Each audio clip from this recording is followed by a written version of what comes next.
Welcome to the deep dive. Today, we're turning our attention to, well, a really fascinating corner of Hong Kong's new territories. It might seem quiet now, but historically, anything but.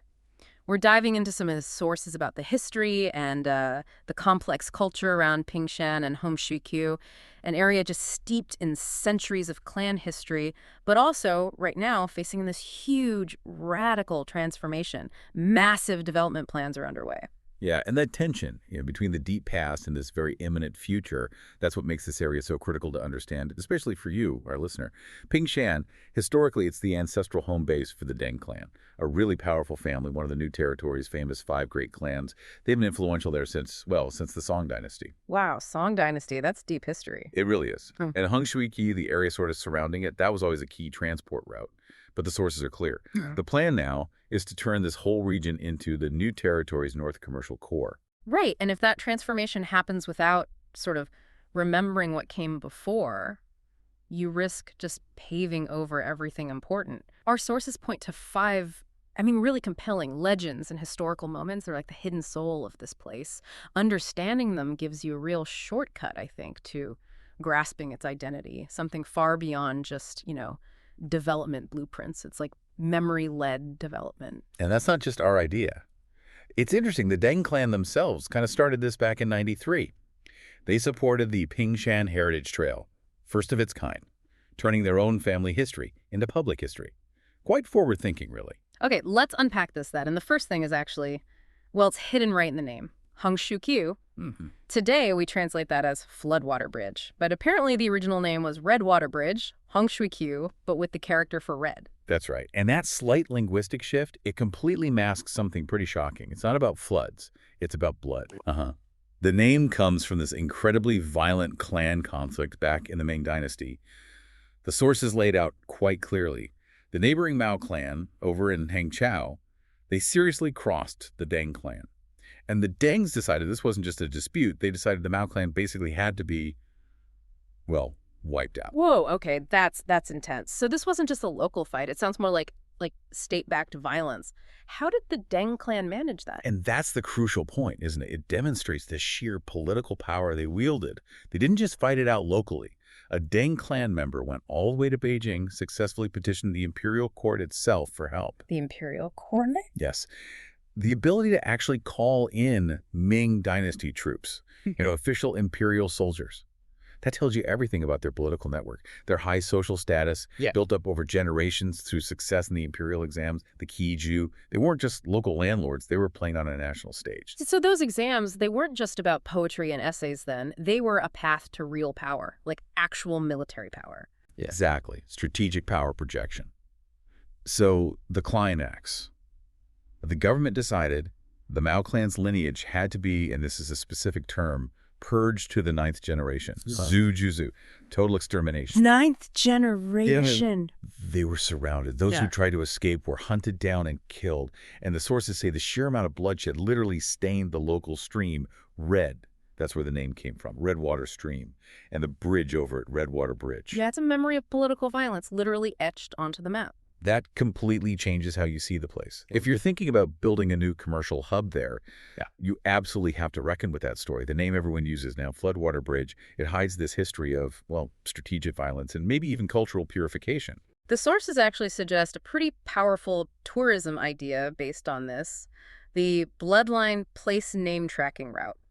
Imagine using AR on your phone, right there in the middle of all the new buildings, seeing overlays of old maps, maybe even visualizations of that red water. It'd give visitors this really chilling, immediate sense of the hidden history beneath the modern surface. Absolutely. Building a city that ignores its own blood memory, so to speak. You risk creating a very soulless place. Okay, so from violence to culture. Because the Deng clan clearly knew that while force works short-term, culture endures. Let's talk about Sui Singlao, the Star Gathering Tower. Sui Singlao. It's quite special. It's Hong Kong's only surviving ancient pagoda, and definitely one of the oldest buildings still standing in the whole new territories. And it wasn't just built for show, was it? No, not at all. It's basically a concrete, three-dimensional symbol of the Deng clan's deep commitment to academic success. To Wenyan. This pagoda, built with expensive blue bricks, hexagonal shape, it was a strategic investment. designed to ensure the clan kept producing scholars and officials generation after generation. How so? Well, the top level, for instance, is specifically dedicated to worshiping Kuijing. That's the god of literature, and crucially, success in the imperial exam. Right, and I read there are inscriptions, like architectural codes. Exactly. You can almost read the clan's ambition right off the walls. There are three main inscriptions, top to bottom. First, Ling Han, meaning soaring high, reaching for the heavens. Then the name Sui Sing Lao. And at the bottom, Guangxi Du Yuan, light shining directly on the emperor's star. That's Du Yuan, or the Zive Yuan constellation, associated with the emperor. The symbolism is incredibly direct. They're linking their son's academic achievements, their future power base, directly to the ultimate source of authority, the emperor himself. It's about legitimizing their regional power through culture, aligning themselves with the imperial center, often much more effective long-term than just force. It's like a giant, permanent advertisement for their aspirations and their connection to power. Wow. So the suggested theme for tourism here is decoding the ancient examination passwords. Makes sense. Every detail points to that long-term strategy. And for anyone planning a visit, you mentioned it has specific opening hours. Yes, that's important. It's open daily, but only 9 a.m. to 1 p.m. and then 2 p.m. to 5 p.m. And it's closed entirely on Tuesdays and public holidays. Good to know beforehand. Good tip. Okay, so this strong internal culture, this political muscle built through the exam system, Yeah. it seems like it gave the clan the confidence later on to really assert its autonomy. Which brings us to the Tatak Communal Hall, the Dakdagon So, built around 1857. The Tatak Hall, yes. Historically, this place is unique, really unique. Our sources emphasize it's the only communal hall still existing in Hong Kong that was built specifically for Hung Yuet. The Hung Yuet? Yeah, a village alliance, a formal pact between different villages in the area. What that tells you is that by the late Qing dynasty, this part of the new territories had developed this really sophisticated, highly autonomous local governing structure.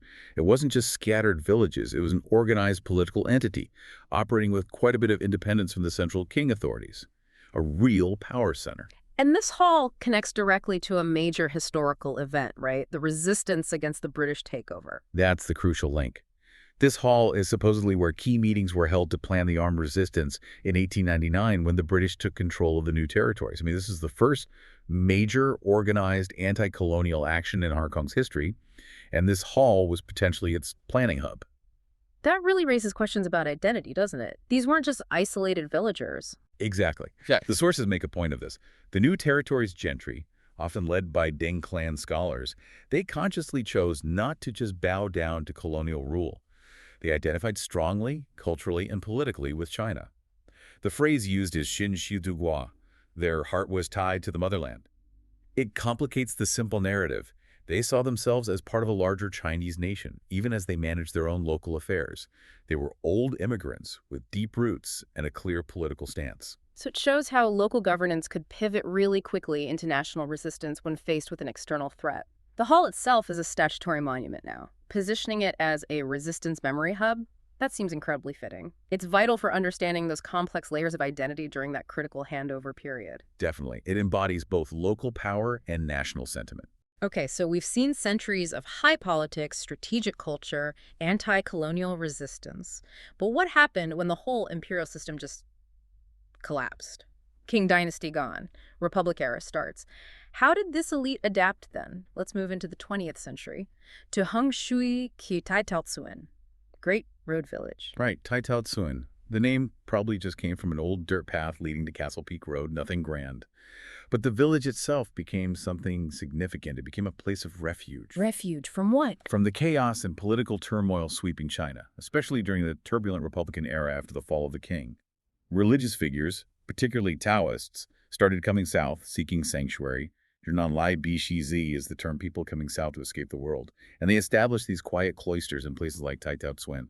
We know Posan Garden, Busheng Yuan, and Luqiu Sontong, Wu Kao Tong, places dedicated to religious practice and preserving traditional culture away from the upheavals. So a quiet spiritual haven. But there's a twist, isn't there? Something connecting it to modern Hong Kong. There is. And it's quite unexpected. Posang Garden, founded by a Taoist master named Liang Dao Rong from Hainaut. It was apparently quite large. It even rented out land to newcomers, immigrants, so they could grow vegetables, make a living. But here's the twist. This serene religious retreat, It was also used as a major filming location for a hugely popular TVB drama in 1980, The Dream of the Capital, or Jinghua Chenmeng. No way, a TV drama set in a Taoist cloister. Yeah, it's a fascinating symbol of change, isn't it? Uh-huh. You have this place founded as an escape from the world, dedicated to Taoist practice, Mhm. and then decades later, it's fully integrated into Hong Kong's mainstream urban culture, becoming a backdrop for the city's booming media industry. It shows how even these quiet corners adapted to or were maybe absorbed by the modern commercial world. Luk Yu Tung, the other cloister, is still visible today, by the way, a reminder of that earlier era. That really opens up possibilities for tourism, like a hidden Hong Kong film geography tour. You could use old photos, maybe clips from the drama itself, right there near Tai Tsuen. Blend the story of Taoist escape with Hong Kong's cinema history. It's the spiritual meeting, the silver screen. It's a great example of layers of history in one small place. Okay, final story. The ultimate adaptation, maybe. How did the Deng elite themselves, the descendants of those imperial scholars and resistance leaders, adapt their own lives, their own homes, to this new modern era? How did they become the modern gentry? Well, one key indicator is where and how they chose to live. It tells you a lot about class and identity shifts. By the mid-20th century, you see prominent clan elites, someone like, say, Dr. Tien Tang, Deng Songyan. They weren't necessarily building traditional houses inside the old walled villages anymore.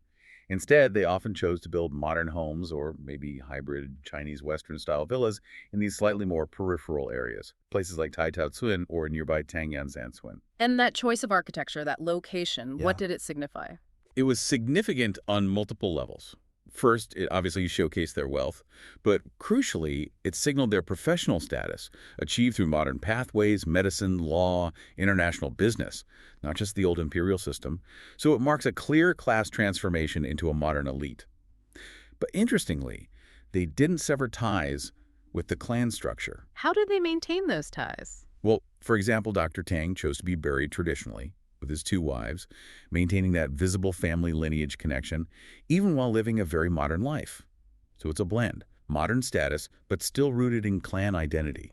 So visiting these areas gives you this fascinating visual contrast. You can see the traditional clan halls and walled villages, and then these modern, sometimes Western-influenced homes of the 20th century elite nearby. Yeah, It really illustrates that fusion, doesn't it? The adaptation of these old immigrant families to colonial modernity, finding new ways to express their status. exactly. It's the architectural language of adaptation. So let's pull this all together. What does this whole journey mean? We've gone from the brutal founding myth of Redwater Bridge Through the strategic cultural investment in the Star Gathering Tower, to the political resistance centered around the Tat Talk Communal Hall, the adaptation into a spiritual refuge, and, surprisingly, a film set. and finally the architectural shift signaling the rise of a modern gentry. It's quite a story over 5 centuries. It really is. And as Hung Shui Kiu barrels towards becoming this major new territory's North commercial core, we really have to pause and think. There's a real danger, I think, in just seeing the new territories as empty land waiting for development, just concrete and steel. If we erase these trace elements of history, the blood memory of Redwater Bridge, the quiet sanctuary of Posang Garden, the story of the Tat Talk Hall, then what's left? The new commercial core could just end up being, well, a space without a soul, without that depth. Conservation has to look beyond just the big ancestral halls. It needs to embrace these other, sometimes hidden narratives, too. Right. So the real value of digging into these sources for you, the listener, is maybe to ensure that this history isn't lost, that the dedication, the resistance, the sheer adaptability shown by people here over literally hundreds of years, that it's understood and maybe even honored. You're now equipped, hopefully, to see beyond the construction sites, to hear those historical echoes beneath the noise of development, and approach this rapidly changing part of Hong Kong with a much richer, more nuanced perspective.